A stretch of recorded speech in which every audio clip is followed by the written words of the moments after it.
be sexually assaulted in their lifetime. Movements like Me Too and #WhyIDidn'tReport are offering some comfort to women who have suffered in silence. But that doesn't mean the effects of such trauma does not spill over into your sexual and emotional relationships with your partner and others. Sexuality and relationship expert Shelley Varrode here with tools on how to communicate and navigate through any issues and residual trauma. Hello, Shelley. Hi. A very serious topic today, that we're addressing. The numbers are staggering. It was 1 in 4 women are sexually assaulted, and in Israel, the number's staggering as well. Yes. What, now that we're hearing more about these incidents, are we on a path, you think, now for healing finally as women are starting to talk about it? Yes, but also I have to say, from my perspective, sometimes I feel that a lot of women do want to talk about it, but a lot of women are not ready to talk about it. And when I work with couples, sometimes they come to the clinic because they're saying, something happened to our sexuality, we're not active anymore, she's preventing me from touching her. And then when I go into their sexual history, I realize that there wasn't harassment. And then sometimes I realize the men come and say, maybe it's my fault because I've asked about it. And once they start to talk about it, it looks like it has a traumatic effect. Right. So what's your advice to women now, in being able to talk about it with their partner? This is something, again, the men could blame themselves when it's something as simple as needing to work through a horrible experience that could have happened decades ago. So I truly believe, even if it happened decades ago, and you feel like this is the time to share it with your partner, try to do it with someone professional first. Process. Learn the effect it has on you, on your sexual life, on your relationship, because it's not just sometimes on the sexual life. I will give an example.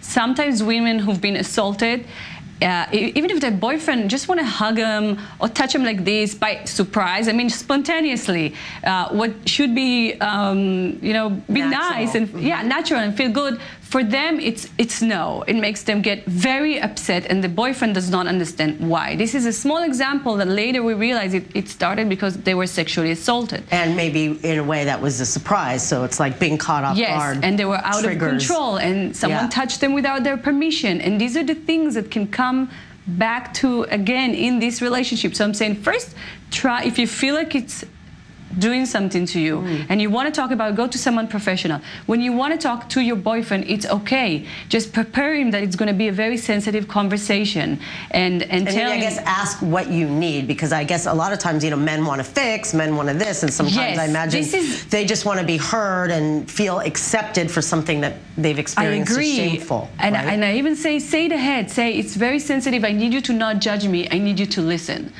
But again, we don't know how the man is going to respond. And what you said is very right. Men can take it very personal, can get very upset, very aggressive, not because they're mad at you, but they're mad that something so bad happened to you. And if it happened during the time they were in a relationship, it's even more upsetting because they feel like, maybe I could have prevented it. Maybe I could have done something. Maybe I didn't protect her well enough. Maybe I should, they take it personally. Right, like, it hurts. Who was this guy? I'm going to go, And I heard that before. And I heard that. I want to go and find this guy, and I want to, and they want to face them, and they want to become aggressive with them because it's very upsetting. This is the other thing I'm saying. Expect your boyfriend or husband to respond like that, emotionally. In a strong way. They may be sad. I imagine even sharing will also could help a lot of relationships, because men like to protect their women, and I imagine maybe admitting something so vulnerable could also empower the husbands or boyfriends in feeling they could be there for you, right? Sure, and then I think there would be more understanding if there's certain situations they couldn't understand before. So now they will be like, oh, okay, now I understand what's going on, so I will try to be more sensitive. Sometimes when they are having an intercourse and they want to, foreplay, touch certain areas, the woman may jump, so they will understand the behavior. Right. And also, as you said, support, mental support. If I'm sad, if it makes me cry, if it comes up, if I watch something on TV, and they will be there for us. Again, I have to say we're talking about right now heterosexual couples, but it can be also between a man to a man and a woman to a woman. A woman to a man. A woman to a man, exactly.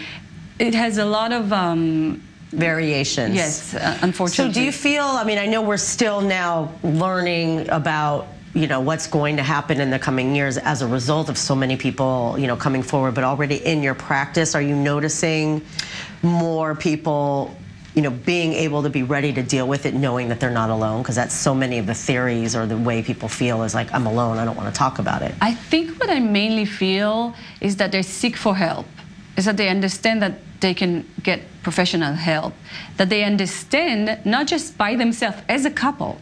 They come as a couple together to seek for help. And then many times you will hear the woman or the man that got harassed saying they need support too. So they understand their partner is also going through something with them, and they need support. And together, we are recreating a lot of new things for them, new sexuality, new sexual script, new sexual language that helps them create something new and not remind them what happened in the past. Right.